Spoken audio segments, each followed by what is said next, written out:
සුබ දවසක් ප්‍රාර්ථනා කරනවා සියලුම දෙනාට. අපි අද සාකච්ඡා කරන්න යන්නේ පොදුකාර්ය පිරිවැය කියන පාඩම.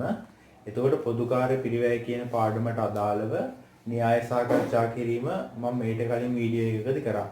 ඒතකොට මම අද සාකච්ඡා කරන්න බලාපොරොත්තු වෙන්නේ මේ පොදුකාර්ය පිරිවැය කියන පාඩමට අදාළව විභාග ප්‍රශ්නයකට සාර්ථකව පිළිතුරු ලියන්නේ කොහොමද කියන එක. පැහැදිලිනේ?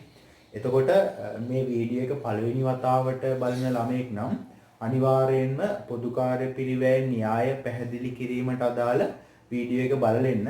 මොකද මේ වීඩියෝ එක බලලා ඒකේ තියෙන දැනුම අපි ලබා ගත්තොත් විතරයි මේ ගණනය කිරීම අපිට නිවැරදි ආකාරයට කරන්න පුළුවන් වෙන්නේ. හොඳයි. අද මම තෝරගත්තේ සාකච්ඡා කරන්න අපොස උසස් පෙළ පසුගිය විභාග ප්‍රශ්න පත්‍රවල 2012 පොදුකාර්ය පිරිවැයට අදාළ අභ්‍යාසය.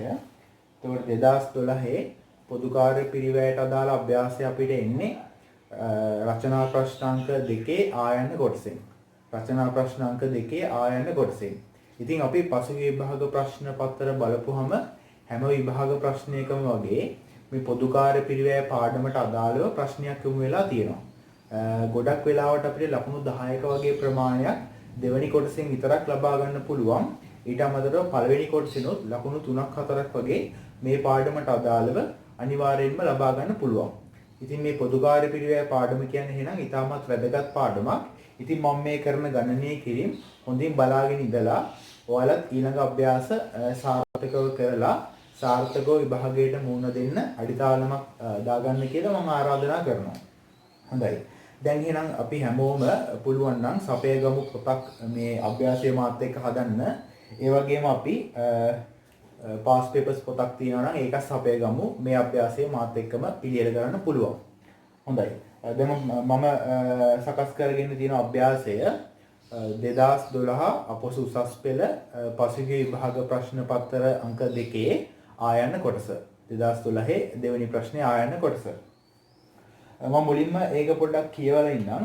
මම ආරාධනා කරනවා අපේ ළමයින්ටත් ඒක මුලින්ම පැහැදිලිව උඩ ඉඳන් අගට කියවලා ඉන්න. ඒතකොට අපිට පුළුවන් සාර්ථකව ඒ ගණනය කිරීම ටික සිද්ධ කරන්න. මුලින්ම ඒක කියනවා එකලස් සහ නිමැවුම් ලෙස නිෂ්පාදන දෙපාර්තමේන්තු දෙකක් සහ ගබඩාවක් සීමිත රොෂාන් පොදු සමාගමට ඇත. ඒතකොට මම ඉස්සෙල්ලා වීඩියෝ එකකින් කතා කරා අපි මෙතනදී විශාල පරිමාණ ව්‍යාපාරයක් තෝරගෙන ඒ ව්‍යාපාරයේ තියෙන දෙපාර්තමේන්තු නැත්නම් අංශ ප්‍රධාන කොටස් දෙකකට වර්ග කරනවා. එකක් තමයි නිෂ්පාදන දෙපාර්තමේන්තු. අනිත් එක තමයි සේවා දෙපාර්තමේන්තු. මම ඒ ගැන පැහැදිලි කිරීමක් කරා. එතකොට නිෂ්පාදන දෙපාර්තමේන්තු කියන්නේ භාණ්ඩය හෝ සේවාව නිෂ්පාදනය කිරීමට අදාළ වන දෙපාර්තමේන්තු. උදාහරණයක් විදිහට ඇඟලුම් කම්හලක් නම් ඒ ඇඳුම් මහාන ක්‍රියාවලියට අදාළ දෙපාර්තමේන්තු තමයි නිෂ්පාදන දෙපාර්තමේන්තු. එතකොට සේවා දෙපාර්තමේන්තු කියන්නේ ඒ නිෂ්පාදන දෙපාර්තමේන්තු වලට විවිධ පහසුකම් නැත්නම් සේවාවන් සපයන දෙපාර්තමේන්තු. උදාහරණයක් විදිහට නිෂ්පාදන දෙපාර්තමේන්තු වලින් මහාන ඇඳුම් අපි ගබඩා කරලා තියාගන්නවා නම් ඒ ගබඩාවේ නිෂ්පාදන කටයුත්තක් සිද්ධ වෙන්නේ නැහැ නේ. ඒතකොට ඒ ගබඩාව කටයුතු කරන්නේ සේවා දෙපාර්තමේන්තුවක් විදිහට. නැත්තම් ව්‍යාපාරයේ පිරිසිදු කිරීම නඩත්තු කිරීම සඳහා ව්‍යාපාරයේ නඩත්තු වගේ දෙපාර්තමේන්තුවක් තියෙනවා නම් ඒ නඩත්තු කිරීම කියන්නේ නිෂ්පාදන කටයුත්තක් නෙමෙයිනේ. ඒතකොට ඒ වගේ දෙපාර්තමේන්තුවක් අයත් වෙන්නේ සේවා දෙපාර්තමේන්තුවට. ඉතින් අපිට පැහැදිලිව මේ අභ්‍යාසය දෙනවා නිෂ්පාදන දෙපාර්තමේන්තු කීයක් තියෙනවද සේවා දෙපාර්තමේන්තු කීයක් තියෙනවද කියන එක. ඉතින් අපිට ඒක වෙනම ගණනය කර ගැනීමට වෙනම අවබෝධයකින් සොයා ගැනීමට අවශ්‍ය වෙන්නේ නැහැ. මේ අභ්‍යාසයට අදාළව සපයනවා. ඉතින් මේ අභ්‍යාසය දැන් කියවොත් මුල් ටික අපිට පේනවා යා කියනවා ඒ ව්‍යාපාරයේ නිෂ්පාදන දෙපාර්තමේන්තු දෙකක් තියෙනවා. එකලස් සහ නිමවුම් ආයේ සේවා දෙපාර්තමේන්තුවක් තියෙනවා ගබඩාවක් කියලා. පැහැදිලිනේ? හරි. එතකොට අපි මුලින්ම බලනවා මේ අභ්‍යාසයට අදාළව අපිට පිළියෙල කරන්න කියලා තියෙන්නේ මොකද්ද? අපිට පිළියෙල කරන්න තියෙන්නේ මුලින්ම විභජන පදනම් දක්වමින් නිෂ්පාදන පොදුකාර්ය පිරිවැය විශ්ලේෂණ පත්‍රිකාව. එහෙනම් මුලින්ම අපි මේ නිෂ්පාදන පොදුකාර්ය පිරිවැය විශ්ලේෂණ පත්‍රිකාව තමයි පිළියෙල කිරීමක් සිද්ධ කරන්න ඕනේ. පැහැදිලිද? ඒතර මම ගිය වීඩියෝ එකෙන් කතා කරා නිෂ්පාදන පොදුකාර්ය පිරිවැය ආකෘතිය සම්බන්ධයෙන්. ඉතින් මම මෙතනදී ඒ සම්බන්ධයෙන් පැහැදිලි කිරීමක් කරන්න යන්නේ නැහැ. හොඳයි. දැන් මම මේ පාඩමට අදාළව නිෂ්පාදන පොදුකාර්ය පිරිවැය විශ්ලේෂණ පත්‍රිකාවක් ඇඳගත්තා. මුලින්ම පිරිවැය ආයතනය, ඊට පස්සේ විභජන පදනම, ඊට පස්සේ මම ලියන්නේ නිෂ්පාදන දෙපාර්තමේන්තුව. ඒතර මේ අභ්‍යාසයේ නිෂ්පාදන දෙපාර්තමේන්තුව අපිට දෙකක් දකින්න පුළුවන්. එක නිෂ්පාදන දෙපාර්තමේන්තුවක් තමයි එකලස් දෙපාර්තමේන්තුව, අනිත් එක නිමැවුම් දෙපාර්තමේන්තුව. ඉතින් මම මේ දෙක ලියා ගන්නවා. එකලස් සහ නිමැවුම් කියන දෙපාර්තමේන්තු දෙක. ඒතර මේ අභ්‍යාසයට අදාළව එයාලා සපයලා තියෙන සේවා දෙපාර්තමේන්තුව ගබඩාව, මම මේ ගබඩාවත් සේවා දෙපාර්තමේන්තුව කෙලින් ලියා ගන්නවා. පැහැදිලිනේ? ඊට පස්සේ මේ පත්‍රිකාව පිළියෙල කිරීමේදී මම කරන්න ඕනේ මට දීලා තියෙන නිෂ්පාදන පොදුකාර්ය පිරිවැය ටික මේ එක එක දෙපාර්තමේන්තුවට අදාළව බෙදීමක් සිදු කරන්න ඕනේ. හැබැයි මේ බෙදීම සිදු කරන්නේ මම කැමති විදිහට මට අවශ්‍ය ප්‍රමාණයෙන් නෙමෙයි, කිසියම් විභජන පදනමක් භාවිතා කරලා තමයි මේ බෙදීම සිදු කරන්න ඕනේ. ඒතර මේ අභ්‍යාසයේ පල්ලෙහාට යද්දී අපිට ඒ නිෂ්පාදන පොදුකාර්ය පිරිවැය ටික දීලා තියෙනවා. අපි බෙදන්න අවශ්‍ය නිෂ්පාදන පොදුකාර්ය පිරිවැය ටික. බලන්න. කම්හල් කුලී, යන්ත්‍රශය, සේවක රක්ෂණ වාරික, වක්‍ර අමුද්‍රව්‍ය කියලා පොදුකාර්ය පිරිවැය ටිකක් සපයලා ඊට පස්සේ අදාළ වෙනත් තොරතුරු කියලා අතිරේක තොරතුරු ප්‍රමාණයක් සපයලා තියෙනවා. එතන බලපුවම අපිට පේනවා යන්ත්‍ර පිරිවැය, බිම් ප්‍රමාණය, සේවක සංඛ්‍යාව, අයවැයගත තොරතුරු, අයවැයගත සමපැය. ඔය වගේ ව්‍යාපාරයකට අදාළ විවිධ තොරතුරු ටිකක් එතනදී සපයලා තියෙනවා. යන්ත්‍ර පිරිවැය කොච්චරක් තියෙනවද? ඒ වගේම බිම් ප්‍රමාණය කොච්චරක් තියෙනවද? ඒ වගේ. එතකොට ඒ අතිරේක තොරතුරු වල සපයන තොරතුරු පදනම් කරන් තමයි අපි විභජන පදනමක් තෝරගන්න ඕනේ. මම ඉස්සෙල්ලා වීඩියෝ එකේදී කිව්වා අපිට පුළුවන් විදුලිය කියන පිරිවැය නැත්නම් විදුලිය කියන නිෂ්පාදන පොදුකාර්ය පිරිවැය මේ එක එක දෙපාර්තමේන්තු වලට බෙදන්න පදනමක් විදිහට කිලෝවොට් පැය ගාන ගන්න පුළුවන් කියලා. අනුපාතයක් විදිහට. පැහැදිලිනේ? එතකොට උඩ තියෙන නිෂ්පාදන පොදුකාර්ය පිරිවැය ටික මේ එක එක දෙපාර්තමේන්තුවට බෙදීම සඳහා අපි විභජන පදනම් තෝරගන්න ඕනේ මේ අතිරේක තොරතුරු වලින්. පැහැදිලි. ඉතින් අපි මේ අභ්‍යාසයේ ඒ ටික කරලෙමු. එතකොට බලන්න මුලින්ම අපිට දීලා තියෙන නිෂ්පාදන පොදුකාර්ය පිරිවැය අයිතම තමයි කම්හල් කුලී, ඊට පස්සේ යන්ත්‍රශය, ඊට පස්සේ සේවක රක්ෂණ වාරික, ඊට පස්සේ වක්‍ර අමුද්‍රව්‍ය.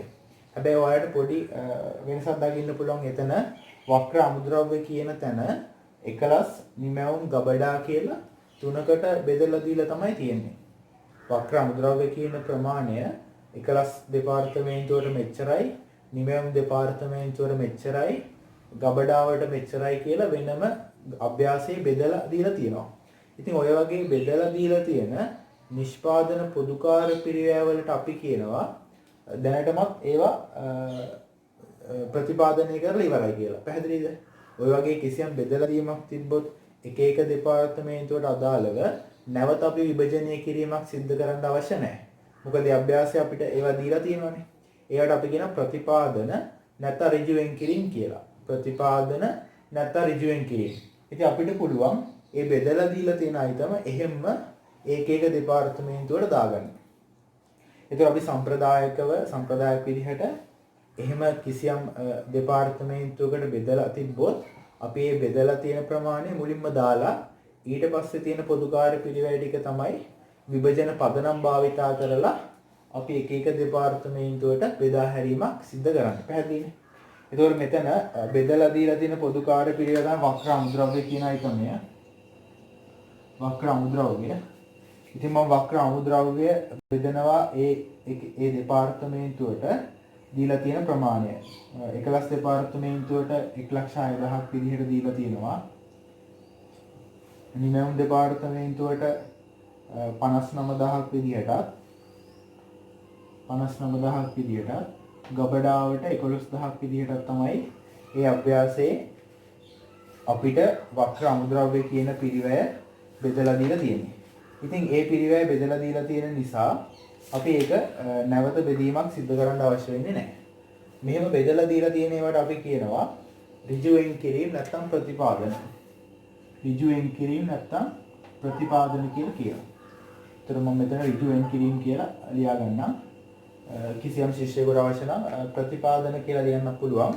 එහෙම අපි යන්නේ අභ්‍යාසයේ දැනටමත් අපිට එක එක දෙපාර්තමේන්තුවට අදාළව බෙදලා දීලා තියෙන පොදු කාර්ය පිරිවැය වලට. පැහැදිලිනේ? එතකොට එතන එකතුව 1,76,000ක් වෙනවා. මේ අයිටම තුනේ එකතුව. හොඳයි. ඊට පස්සේ අපිට තියෙන පොදු කාර්ය පිරිවැය තමයි ඒ ලිස්ට් එකේ කම්හල් කුලී. කම්හල් කුලී. එතකොට කම්හල් කුලී කියන පොදු කාර්ය පිරිවැය අපිට එක එක දෙපාර්තමේන්තුවට අනුව අභ්‍යාසයේ බෙදලා දීලා නැති නිසා අපිට අර අතිරේක තොරතුරු වලින් අපිට තෝරගන්න වෙන හොඳ පදනමක්. එතකොට බලන්න මේ අතිරේක තොරතුරු කියවන් යද්දී ඔයාලට පේනව නේද බිම් ප්‍රමාණය කියලා තොරතුරක්. බිම් ප්‍රමාණය කියලා එකලස් දෙපාර්තමේන්තුවේ බිම් ප්‍රමාණය මෙච්චරයි, නිමැම් දෙපාර්තමේන්තුවේ මෙච්චරයි සහ ගබඩාවේ මෙච්චරයි කියලා බිම් ප්‍රමාණ ටිකක් දීලා තියෙනවා. ඉතින් මේ අපි දන්නවා කම්හල් කුලිය. කුලිය කියන්නේ අපි තියෙන බිමට ගෙවන ගෙවීමක්නේ. කුලිය කියන්නේ අපි අරන් තියෙන කොහරි කුලියට අරන් තියනවා නම් ඒ කුලිය ගෙවීමක් කියන්නේ අපි අරන් තියෙන මේ භූමි ප්‍රමාණයට කරන ගෙවීමක් බාහිර පාර්ශ්වයකට. ඉතින් ඒ ගෙවපු කුලිය අපිට එක එක දෙපාර්තමේන්තුවල බෙදීම සඳහා බිම් ප්‍රමාණය කියන අයිටමය පදනමක් විදිහට ගන්න බැයිද? පදනමක් විදිහට ගන්න පුළුවන්. එහෙනම් මේ අවස්ථාවේදී අපි විභජන පදනම විදිහට තෝරගන්නවා බිම් ප්‍රමාණය. පැහැදිලි? බිම් ප්‍රමාණය. එතකොට මේ දෙපාර්තමේන්තු තුනට බිම් ප්‍රමාණයෙන් මට අනුපාතයක් හදාගන්න පුළුවන් 10ට 6ට 4 නැත්නම් 5ට 3ට 2 කියලා. හරිද? 5ට 3ට 2 කියලා අනුපාතයක් හදාගන්න පුළුවන්. එක එක දෙපාර්තමේන්තුවේ බිම් ප්‍රමාණය බෙදාගෙන ඇවිල්ලා අවසානයේ 5ට 3ට 2 කියලා අනුපාතයක් අපිට හදාගන්න පුළුවන්. පැහැදිලිනේ? එතකොට අපි මේ බිම් ප්‍රමාණය අනුව සම්පූර්ණ පොදු කාර්ය පිරිවැය විදිහට අපිට බෙදන්න තියෙනවා කම්හල් කුලිය 120ක්. ඒ කියන්නේ 1,20,000ක්. පැහැදිලිනේ? මම රුපියල් වලින් මේ අභ්‍යාසය හදන්නම්. අපිට පාස් පේපර්ස් පොතේ නම් හදලා ඇත්තේ දහස් වලින්. හොඳයි 1,20,000. එතකොට එකලස් දෙපාර්තමේන්තුවට යන ප්‍රමාණය කොහොමද හොයාගන්නේ? 5 3 8 2 10යි. 10න් 5ක් එකලස් දෙපාර්තමේන්තුවට, මේකෙන් 10න් 3ක් නිමැම් දෙපාර්තමේන්තුවට, මේකෙන් 10න් 2ක් ගබඩාවට විදියටයි බෙදෙන්නේ. එතකොට අපිට බෙදෙන ප්‍රමාණය තමයි 60000යි 36000යි 24000යි. 60000යි 36000යි 24000යි ඔක්කොම එකතු 1,20,000යි. පැහැදිලිද? හොඳයි. ඊට පස්සේ ඊළඟ පොදු කාර්ය පිරිවැය අයිටමේ තමයි අපිට සපයලා තියෙන අභ්‍යාසයේ යන්ත්‍රශය. ඒතකොට යන්ත්‍රශය කියන පොදු කාර්ය පිරිවැය අපි මේ එක එක දෙපාර්තමේන්තුවට බෙදන්න ඕනේ විභජන පදනමක් භාවිතා කරලා අතිරේක තොරතුරු වල සපයලා තියෙනවා. ඉතින් පැහැදිලි නේද? අපි යන්ත්‍රශය කරන්නේ යන්ත්‍රවල පිරිවැයටනේ. උදාහරණයක් විදිහට මම ගත්තොත් යන්ත්‍රයක් මංගාව රුපියල් ලක්ෂයක තියෙනවා කියලා ඒක 110ක් ක්ෂය කරලානේ මම ක්ෂය ප්‍රමාණය හොයන්නේ.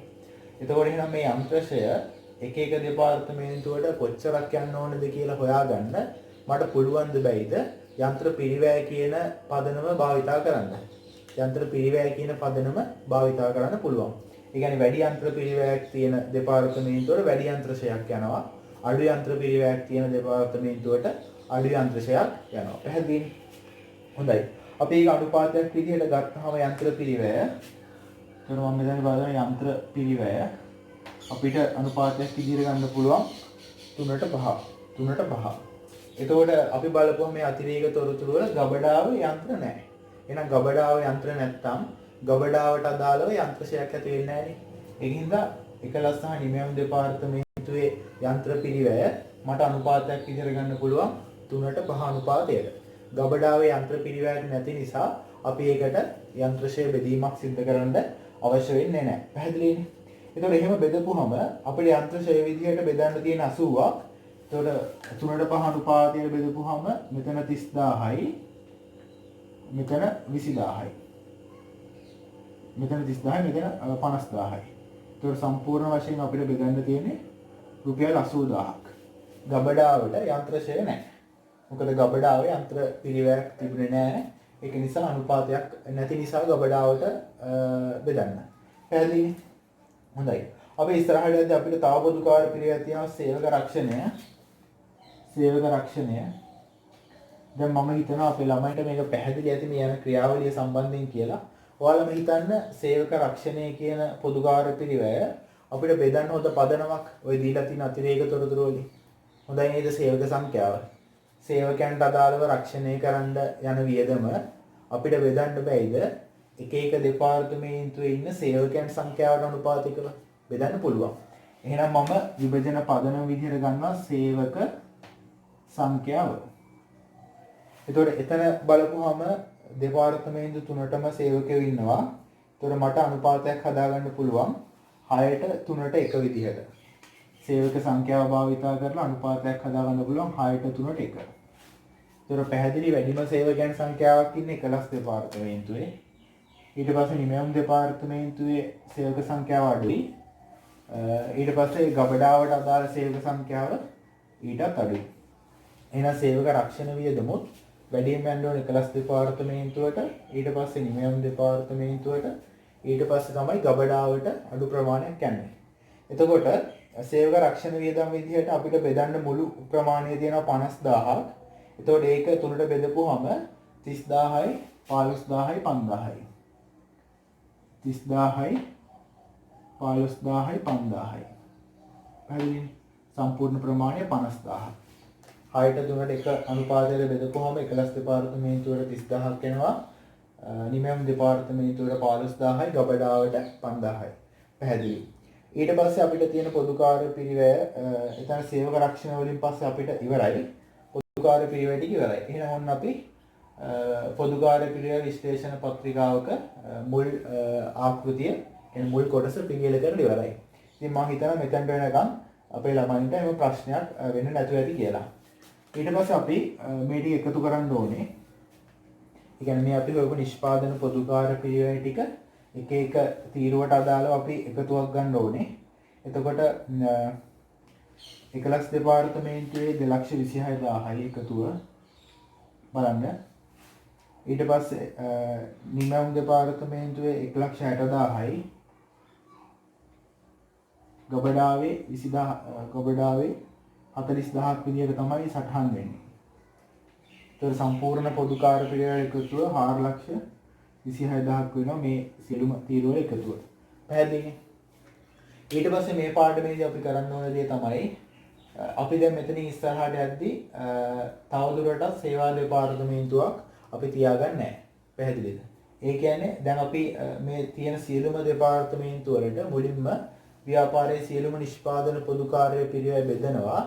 ඒ බෙදලා ඉවර වෙලා අවසානයේදී සේවා දෙපාර්තමේන්තු තියෙනවනේ. එකක් හෝ දෙකක්. මේ අභ්‍යාසයට අදාළව එක සේවා දෙපාර්තමේන්තුවයි තියෙන්නේ. ඒ කියන්නේ ගබඩාව.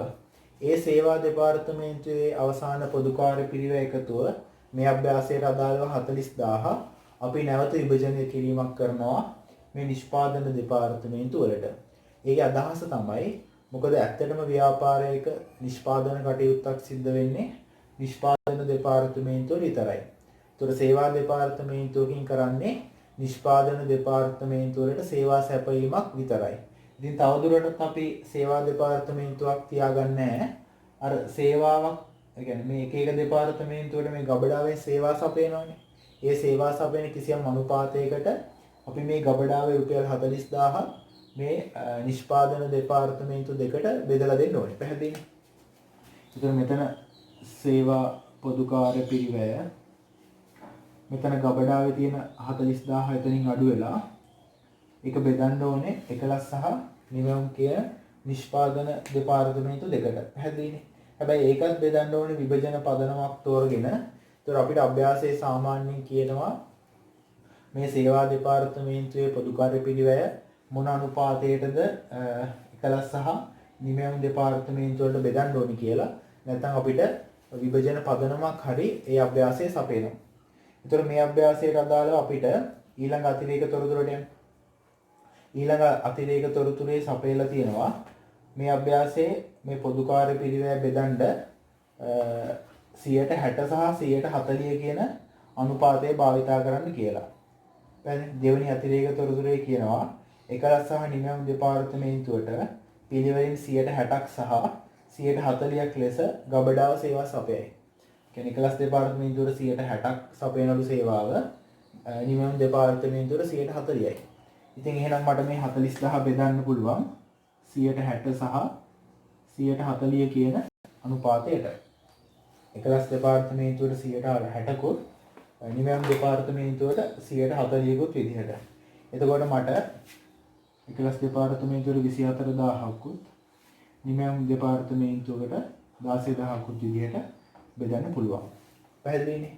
එතකොට අවසාන වශයෙන් අපිට උත්තරය එකතුවක් ගන්න පුළුවන්.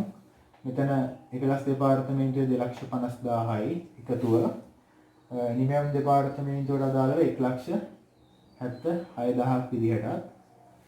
එතකොට ගබඩාවේ එකතුවක් නැහැ. මොකද ගබඩාවේ සියලුම නිෂ්පාදන පොදුකාර්ය පිරිවැය බෙදුණා. කියන්නේ ගබඩාවේ සියලුම නිෂ්පාදන පොදුකාර්ය පිරිවැය වල එකතුව නැවත මේ නිෂ්පාදන දෙපාර්තමේන්තුවට බෙදුණා. ඉතින් එතනින් එහාට ගබඩාවක් නැහැ. පැහැදිලිනේ? ඒතර අපි මේ පිළිවෙල කරේ නිෂ්පාදන පොදුකාර්ය පිරිවැය විශ්ලේෂණ පත්‍රිකාවක්. පැහැදිලි මම හිතනවා මේ පිළිවෙල කරපු එක අපේ සෑම ළමයෙකුටම නිවැරදිවම පැහැදිලි වෙන්න ඇති කියලා. හොඳයි. ඊට පස්සේ අභ්‍යාසයට යන්න. ඊට පස්සේ අපෙන් අභ්‍යාසයේ ඉල්ලලා තියෙන්නේ මොකද්ද? අපෙන් අභ්‍යාසයේ ඉල්ලලා තියෙනවා මේ විශාල ප්‍රමාණයේ බෝනික්කෙකුට අදාළව නිෂ්පාදන පිරිවැය ගණනය කරන්න. විශාල ප්‍රමාණයේ බෝනික්කෙකුට අදාළව නිෂ්පාදන පිරිවැය ගණනය කරන්න තමයි ඊට පස්සේ අපෙන් අභ්‍යාසයේ ඉල්ලලා තියෙන්නේ. හොඳට මතක තියාගන්න අපි මේ එක එක දෙපාර්තමේන්තුවට අදාළව නිෂ්පාදන පොදුකාර්ය පිරිවැය බෙදලා ගබඩාව එකත් නැවත බෙදුවායින් පස්සේ අපි මේ මුලින්ම මේ නිෂ්පාදන පොදුකාර්ය පිරිවැය ටික මේ සියලුම දෙපාර්තමේන්තු වලට බෙදන එකට අපි කියන ප්‍රාථමික විභජනය. පැහැදිලිද? මේ අවස්ථාවට එනකන් අපි කියන ප්‍රාථමික විභජනය අර සේවා දෙපාර්තමේන්තු වල එක නැවත බෙදනවානේ. ඒ බෙදීමට අපි කියන ද්විතීක විභජනය. ද්විතීක විභජනය. ඒක පොඩ්ඩක් මතක තියාගන්න. ඒක නිකන් සංකල්ප දෙකක්. පැහැදිලිද? ඊට පස්සේ තමයි පොඩ්ඩක් මෙතන සංකීර්ණයි කියන අදියර යන්නේ. ඒකේදී අපි ගණනය කරන්න ඕනේ අන්තර්ග්‍රහණ අනුපාත. අන්තර්ග්‍රහණ අනුපාත කියලා අනුපාත වර්ගයක්. එතනදී මම මෙහෙම ජීවිතයේ වෙන සරල උදාහරණයක් අරන් පැහැදිලි කරන්නම්. ඔන්න හිතන්න වැඩිමල් සහෝදරයෙකුයි බාල සහෝදරයෙකුයි ඉන්නවා ගෙදරක. වැඩිමල් සහෝදරයෙකුයි බාල සහෝදරයෙකුයි ඉන්නවා ගෙදරක. පැහැදිලිද? එතකොට අපි හිතමු වැඩිමල් සහෝදරයාට අම්මා ගේන චොකලට් වලින් චොකලට් පැකට් 5ක් දෙනවා. බාල සහෝදරයාට චොකලට් පැකට් 3ක් දෙනවා. පැහැදිලිද? චොකලට් පැකට් 5ක් දෙනවා වැඩිමල් සහෝදරයාට. වැඩිමල් සහෝදරයා බාල සහෝදරයාට චොකලට් පැකට් 3ක් දෙනවා. මාසයක් ඉවර වෙලා බලද්දී අම්මා ගෙනාපු ඔක්කොම අපි හිතමු චොකලට් පැකට් 1000ක් තියෙනවා කියලා. ඒ කියන්නේ මාසය ඇතුළත චොකලට් පැකට් 1000ක් ගෙනල්ලා තියෙනවා. පැහැදිලිද මම කියන එක? අම්මා කියනවා මේ චොකලට් පැකට් 1000 ගන්න මට මාසය ඇතුළත ගිය පිරිවැය රුපියල් 50000ක් කියලා. චොකලට් පැකට් 1000 ගන්න මාසය ඇතුළත රුපියල් 50000ක පිරිවැයක් කියලා දෙනවා. මේ කතාවත් ඔය වගේම තමයි. මේ වැඩිමල් සහෝදරයා බාල සහෝදරයා කියලා කියන්නේ අපි හිතමු එකලස් දෙපාර්තමේන්තුව සහ නිමැවුම් දෙපාර්තමේන්තුව කියලා. පැහැදිලිද? වැඩිමල් සහෝදරයා කියන්නේ එකලස් දෙපාර්තමේන්තුව, බාල සහෝදරයා කියන්නේ නිමැවුම් දෙපාර්තමේන්තුව කියලා. එතකොට අම්මා කල්පනා කරනවා වැඩිමල් සහෝදරයාට මම කොච්චරක පිරිවැයක් දරලා තියෙනවද මාසය ඇතුලේ චොකලට් සඳහා? ඒ වගේම බාල සහෝදරයාට කොච්චරක පිරිවැයක් දරලා තියෙනවද? හිතන්න මේ දවසට දෙන චොකලට් ප්‍රමාණයනේ. දවසට මෙයාට 5යි, දවසට මෙයාට 3යි. පැහැදිලිද? එතකොට මේ දරපු පිරිවැය හොයන්න නම් අම්මා මුලින්ම කරන්න ඕනේ මොකද්ද? එක චොකලට් එකක පිරිවැය හොයාගන්න ඕනේ. එක චොකලට් එකක පිරිවැය හොයාගන්න නම් අම්මට පුළුවන් මේ ගිය සම්පූර්ණ පිරිවැය 50000 වෙනි චොකලට් වල චොකලට් ප්‍රමාණය මාසය ඇතුළේ ගෙනාවේ 1000යි. එතකොට 50000 1000න් බෙදපුවම 50ක් වෙනවා.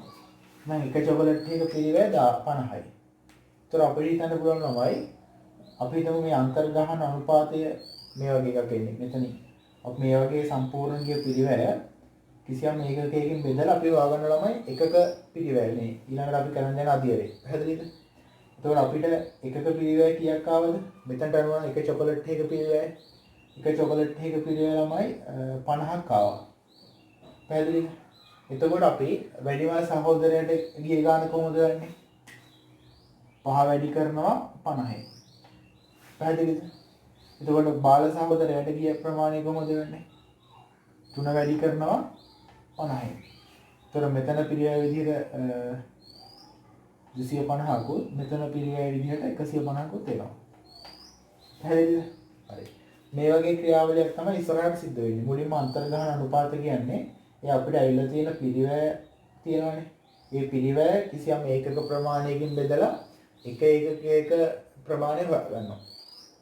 එක ඒකකයක පිරිවැය හොයාගන්නවා. ඒ ඒකකයක පිරිවැය අපි වැඩි කරනවා ළමයි මේ එක ඒකකයක පිරිවැය වැඩි කරනවා ළමයි ඒ අදාළ දෙපාර්තමේන්තුව නැත්නම් අදාළ භාණ්ඩය පරිභෝජනය කරපු ප්‍රමාණය. පැහැදිලිද? අදාළ භාණ්ඩය පරිභෝජනය කරපු ප්‍රමාණය. අනිත් ඒතොර ආයේ එකක පිරිවැය 50යි මේ භාණ්ඩය පරිභෝජනය කරලා තියෙනවා කීයද? 3ක්. ඒතකොට එකක පිරිවැය 3ෙන් වැඩි කරපුවම ඒ භාණ්ඩයට අදාළ පිරිවැය වෙනවා. පැහැදිලිද? මොන වගේ ප්‍රොසෙස් එකක් තමයි මෙතන තියන්නේ. ඉතින් මේ අභ්‍යාසයට අදාළව පැහැදිලි කරගමු. ඒතකොට මේ අභ්‍යාසය ඉස්සරහට ඔයාලා කියවන්න යද්දි බලන්න.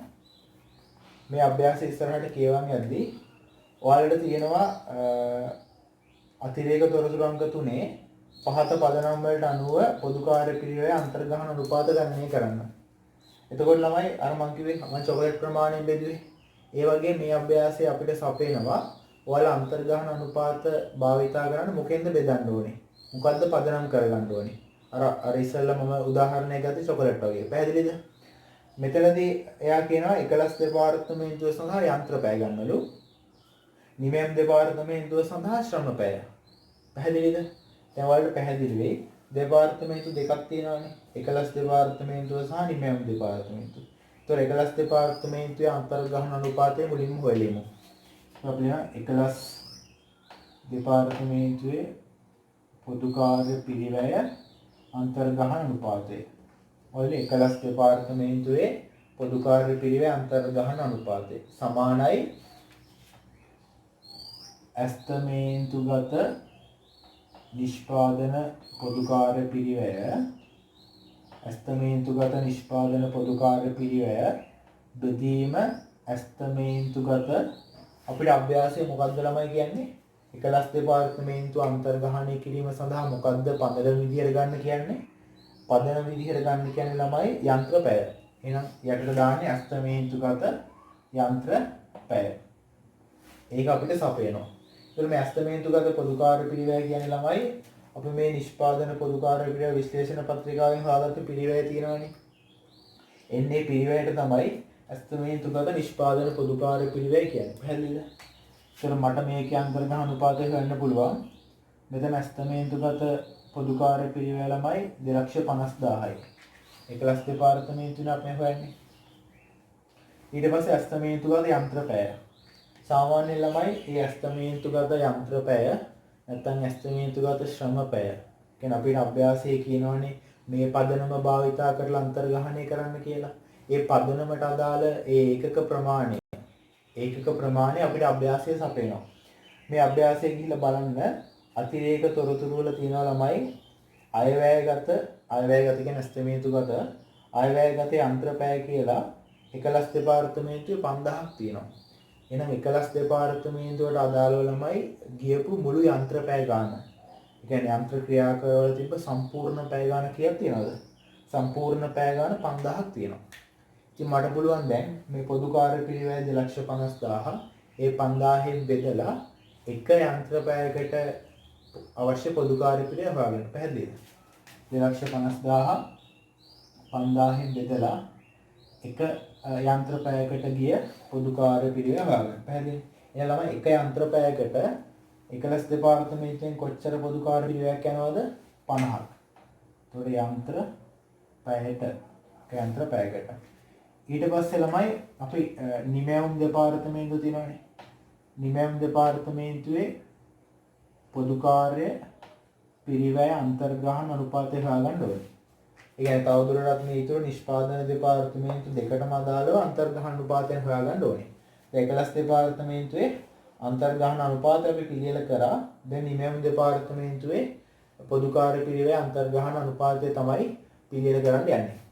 එතකොට මේ අවස්ථාවේදී උඩට දාන ළමයි ඒත් ඇස්තමේන්තුගත නිෂ්පාදන පොදු කාර්ය පිරිවැය බෙදීම. දැන් අපිට අභ්‍යාසයේ සපයලා තියෙනවා මොන පදනමද භාවිතා කරන්න ඕනේ කියලා. අන්තර්ග්‍රහණ අනුපාත හොයද්දී. එතන නිමැවුම් දෙපාර්තමේන්තුව සඳහා ශ්‍රම පැය කියලා තමයි තියෙන්නේ. එහෙනම් ඒක බෙදනවා ඇස්තමේන්තුගත ශ්‍රම පැය. ඔයාලට ගැටලුවක් ඇති තමයි මේ මම ඇස්තමේන්තු කිය දාන්නේ. හොඳට මතක තියාගන්න මේ පාඩම මොන ගිණුම් කරණයට අයිති පාඩමක්ද? කල්පනාකරන ගිණුම් කරණයට අයිති පාඩමක්. මේ තොරතුරු ඔක්කොම මොනවද? අයවැයගත. නැත්නම් ඇස්තමේන්තුගත. අපි අනාගතය ගැන හිතලා වර්තමානයේ ප්‍රෙඩික්ට් කරන. يعني ඇස්තමේන්තු කරන දත්ත. ඒකයි මේ ඇස්තමේන්තු කියලා අපි කියන්නේ. ඒක ගැන එච්චර ගැටලුවක් ඇති කරගන්න එපා. පැහැදිලිද?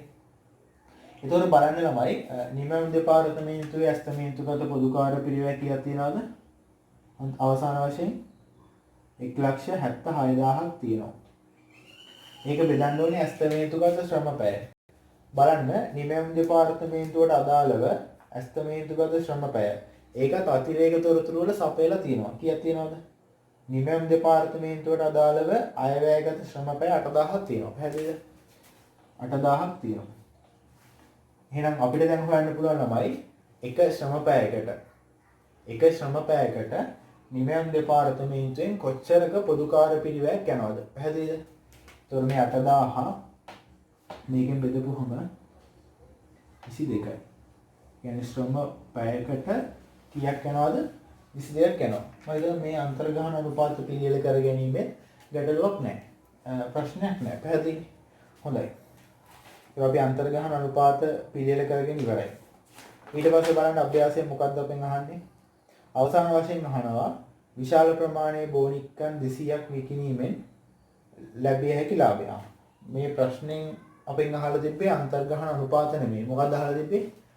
නිෂ්පාදන පිරිවැය. විශාල ප්‍රමාණයේ බෝනික්කෙකුගේ නිෂ්පාදන පිරිවැය. හොඳයි. එහෙනම් අපිට මෙතනින් නවතින්න බෑ ළමයි. අපි මේ අභ්‍යාසයෙන් තවත් දැන් ඉස්සරහට යන්න ඕනේ. එතකොට බලන්න මෙතනදී අපි නිෂ්පාදන පිරිවැය සෙවීම සඳහා ළමයි අපිට පොඩි ලේඛනයක් පිළියෙල කරගන්න පුළුවන් මේ වගේ. නිෂ්පාදන පිරිවැය සෙවීම සඳහා. නිෂ්පාදන පිරිවැය කියන්නේ ප්‍රධාන කොටස් දෙකක එකතුවක්. එකක් තමයි මොකද්ද? ප්‍රාථමික පිරිවැය. ඊට පස්සේ නිෂ්පාදන පොදු කාර්ය පිරිවැය. පැහැදිලිද? නිෂ්පාදන පිරිවැය. නිෂ්පාදන පිරිවැය කියන්නේ කොටස් දෙකක එකතුවක්. එකක් තමයි ප්‍රාථමික පිරිවැය, අනිත් එක නිෂ්පාදන පොදු කාර්ය පිරිවැය. අපි මේ පාඩම පුරාවට කතා කරේ නිෂ්පාදන පොදු කාර්ය පිරිවැය සම්බන්ධයෙන්. පැහැදිලිද? මම කිව්වා ගිය වීඩියෝ එකම පැහැදිලි කිරීමක් කරා ප්‍රාථමික පිරිවැය කියන්නේ මොකද්ද? ඒ කියන්නේ ඒ නිෂ්පාදනය කරන භාණ්ඩයට අදාළව ඍජුවම හඳුනගන්න පුළුවන් පිරිවැය. ළමයි මේ අභ්‍යාසයේ එහෙම පිරිවැය ටිකක් අපිට දෙන්න ඕනේ. ඒ කියන්නේ ප්‍රාථමික පිරිවැය කියලා අපි අදහස් කරන්නේ ඍජු ද්‍රව්‍ය, ඍජු ශ්‍රමය, ඍජු වෙනත්නේ. ඒවා අපිට අභ්‍යාසයේ ගණනය කිරීම වලට කිසිම දෙයකට එන්නේ නැහැ. ඒක අපිට ළමයි හැම වෙලාවෙම අභ්‍යාසයේ සපයන. හොඳට බලන්න. පැහැදිලිද? ඒ අභ්‍යාසයේ ප්‍රාථමික පිරිවැය ටික සපයන්න ඕනේ. නිෂ්පාදන පොදු කාර්ය පිරිවැය හොයන එක තමයි මේ පාඩමේ අපේ අරමුණ. බලන්න මේ පාඩමේ අපිට අවසාන කොටස දීලා තියෙනවා ඍජු අමුද්‍රව්‍ය 100යි. ඍජු ශ්‍රමය 150යි. විශාල ප්‍රමාණයේ බෝනික්ෙක් නිෂ්පාදනය කිරීම සඳහා ඍජු අමුද්‍රව්‍ය 100ක් කියලා ඍජු ශ්‍රමය 150ක් කියලා අපිට සපයලා තියෙනවා. කියන ප්‍රාථමික පිරිවැය ටික සපයලා තියෙනවා. එහෙනම් ඍජු අමුද්‍රව්‍ය සපයලා තියෙනවා. ආය ඍජු ශ්‍රමය සපයලා තියෙනවා. ඍජු අමුද්‍රව්‍ය 100යි, ඍජු ශ්‍රමය 150යි. ඔන්න මට ළමයි ප්‍රාථමික පිරිවැය ගණනය කරන්න පුළුවන්. දීලා තියෙන තොරතුරු භාවිතා කරලම මම ආයේ ගණනය කිරීමක් සිදු කරන්න ඕනේ. දැන් ඉන්න ඕනේ නිෂ්පාදන පොදු කාර්ය පිරිවැය. නිෂ්පාදන පොදු කාර්ය පිරිවැය හොයද්දි ළමයි දැන් අපි අන්තර්ග්‍රහණ අනුපාත හොයාගත්තා නේද? දෙපාර්තමේන්තු දෙකකට අදාළ ඒ කියන්නේ එකලස් දෙපාර්තමේන්තුව සහ නිමයම් දෙපාර්තමේන්තුව. එහෙනම් එක බෝනික් එකක් හදන්න යන නිෂ්පාදන පොදු කාර්ය පිළිවෙල අපිට හොයන්න වෙන්නේ මෙන්න මේ දෙපාර්තමේන්තු දෙක ඔස්සේ. පැහැදිලිද?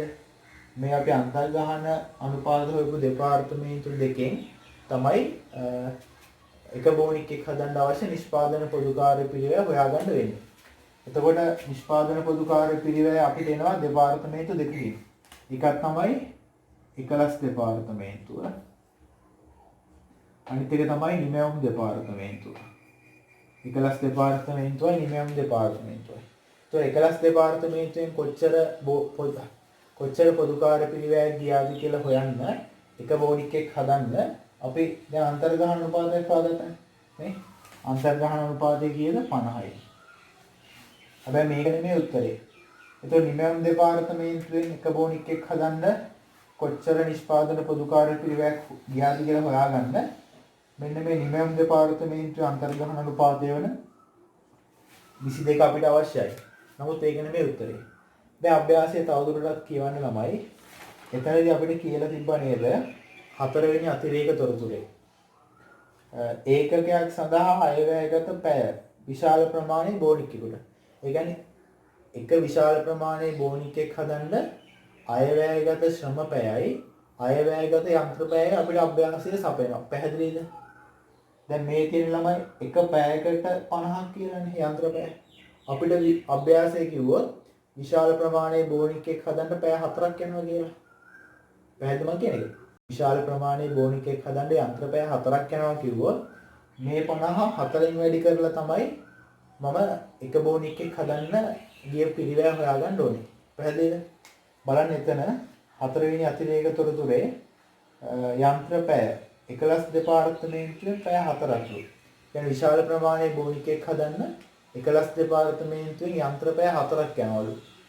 එතකොට ළමයි එකලස් දෙපාර්තමේන්තුවෙන් එක යන්ත්‍ර පැයකට කොච්චරක පිළිවෙලක් යනවද?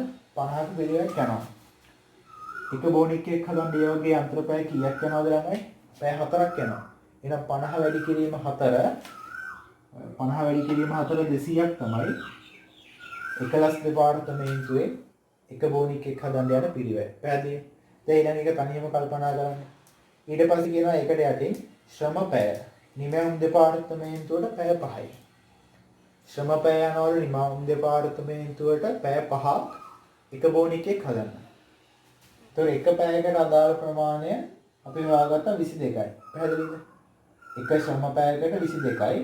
ඒ වගේ ශ්‍රම පැය 5ක් යනවලු එක බෝනික් එකක් හදන්න. එහෙනම් 22 වැඩි කිරීම 5 අපිට හොයාගන්න පුළුවන්. එක බෝනික් එකක් හදන්න නිමයම් දෙපාර්තමේන්තුවෙන් කොච්චර පැය ප්‍රමාණයක් ගියාද කියන එක. 110යි. පැහැදිලිද ළමයි? පැහැදිලි. එතකොට ළමයි දැන් අපිට ගණනය කරගන්න පුළුවන් මුළු නිෂ්පාදන පිළිවෙල. එක බෝනික් එකක් හදන්න ගිය මුළු නිෂ්පාදන පිළිවෙල. ප්‍රාථමික පිළිවෙල 250යි අභ්‍යාසයේ සැපයුවා. නිෂ්පාදන පොදු කාර්ය පිළිවෙලෙන් අපි හොයාගත්ත 310යි. ඔක්කොගේම එකතුව 560යි. පැහැදිලිද ළමයි? ඔක්කොගේම එකතුව 560යි. හරි. දැන් අපි එහෙනම් දෙවෙනි ප්‍රශ්නයටත් උත්තර සපයලා ඉවරයි. තුන්වෙනි ප්‍රශ්නේ බලන්න. තුන්වෙනි ප්‍රශ්නේ අපෙන් අහන ළමයි අවසාන ප්‍රශ්නේ විදිහට බෝනික්ක 200ක් නිෂ්පාදනය කරොත් ලාභය හෝ අලාභය කීයද කියලා. අවසාන ප්‍රශ්නෙන් අහන්නේ මේ වගේ විශාල ප්‍රමාණයේ බෝනික්ක 200ක් නිෂ්පාදනය කරොත් ලාභය හෝ අලාභය අහන්නේ. එතකොට ඒකටත් මට ලාභය හෝ අලාභය හොයන්න පොඩි ආදායම් ප්‍රකාශනයක් ගහගන්න වෙයි. ආදායම් ප්‍රකාශනයක් ගහගන්නවා. ඒතකොට ළඟ අපිට දැන් මේ බෝනික් එකකට අදාළව නිෂ්පාදන පිළිවෙල හොයාගත්තා. ඒ කියන්නේ අපිට යන වියදම හොයාගත්තා. දැන් අපිට ළමයි ඒ බෝනික්ක සඳහා යන ආදායම නැත්නම් ඒ බෝනික් එක විකුණන මිලක් අවශ්‍යයිනේ. ඒතර විකුණුම් වලින් ඒ සඳහා යන පිළිවෙල අඩු කරලා තමයි ලාභය හොයාගන්නේ. එහෙනම් අභ්‍යාසය අනිවාර්යයෙන්ම එක බෝනික් එක විකුණන මිල අපිට ලබා දෙන්න ඕනේ. ඒතර මේ අභ්‍යාසය කියපුවම අන්තිමේට තියෙනවා අපිට එක බෝනික් එක විකුණන මිල. එක බෝනික් එක විකුණන්නේ ළමයි 600කට. එක බෝනික් එක විකුණන්නේ රුපියල් 600කට තමයි එක බෝනික් එක විකුණන්නේ. පැහැදිලිද? එහෙනම් බෝනික් ළමයි කීයක් හදනවද? මේ අභ්‍යාසය ගැන බෝනික් 200ක් හැදුවොත් ලාභය හෝ අලාභය ගණනය කරන්න. එතකොට මට විකුණුම් හොයාගන්න පුළුවන්. එක බෝනික් එකේ මිල 600යි. ඒ වගේ බෝනික් 200ක්. එතකොට විකුණුම් කීයද සම්පූර්ණයෙන්ම? 1,20,000යි. ඒකෙන් ළමයි අඩු කරන්න ඕනේ මොකද්ද? විකුණුම් වලින්. ඒ සඳහා ගිය පිරිවැය. මේ බලන්න. එක බෝනික් එකක් හදන්න නිෂ්පාදන පිරිවැය කීයක් ගිහලා තියෙනවද ළමයි? 560ක්. එක බෝනික් එකක් හදන්න නිෂ්පාදන පිරිවැය 560ක් ගිහලා තියෙනවා. ඒ වගේ බෝනික් කී දෙනෙක් හදනවද? ඒ වගේ බෝනික් 200ක් හදනවා. එතකොට මට නිෂ්පාදන පිරිවැය හොයාගන්න පුළුවන් බෝනික් 200කට අදාළව එක බෝනික් එකක් හදන්න 560යි. ඒ වගේ බෝනික් කීයක් නිෂ්පාදනය කරනවද? ඒ වගේ බෝනික් 200ක් නිෂ්පාදනය කරනවා. පැහැදිලිද? එතකොට ඒකේ එකතු වෙන්නේ 1,12,000. එහෙනම් විකුණුම් ආදායම් විදිහට බෝනික් 200න් 1,20,000ක් තියෙද්දි විකුණුම් ඒ සඳහා ගිය පිරිවැය 1,12,000ක් තියෙනවා. මොකද මම මේ 560ක් කියලා හොයාගත්තේ එක බෝනික් එකක් හදන්න ගිය නිෂ්පාදන පිරිවැය බෝනික් 200ට අදාළ නිෂ්පාදන පිරිවැය හොයාගන්න මම මේ 560 200න් වැඩි කරනවා. පැහැදිලිද? එතකොට මෙතන ළමයි ලාභයේ විදිහට 8,000ක් එනවා. එහෙනම් බෝනික් 200ක් හදලා විකුණුවොත් අපිට ලාභයේ විදිහට 8,000ක් උපයන්න පුළුවන්. පැහැදිලිද? ඉතින් මම හිතනවා මේ අභ්‍යාසය හුඟක් ළමයි අමාරුයි කියලා එක සාකච්ඡා කරන්න කියලා කිව්ව පාඩමක්. ඉතින් මම හිතනවා මම සරලව පැහැදිලි කිරීමක් කරා කියලා. මේ අභ්‍යාසය බලලා ඊතුරු අභ්‍යාස කරන්න කියලා ආරාධනා කරනවා.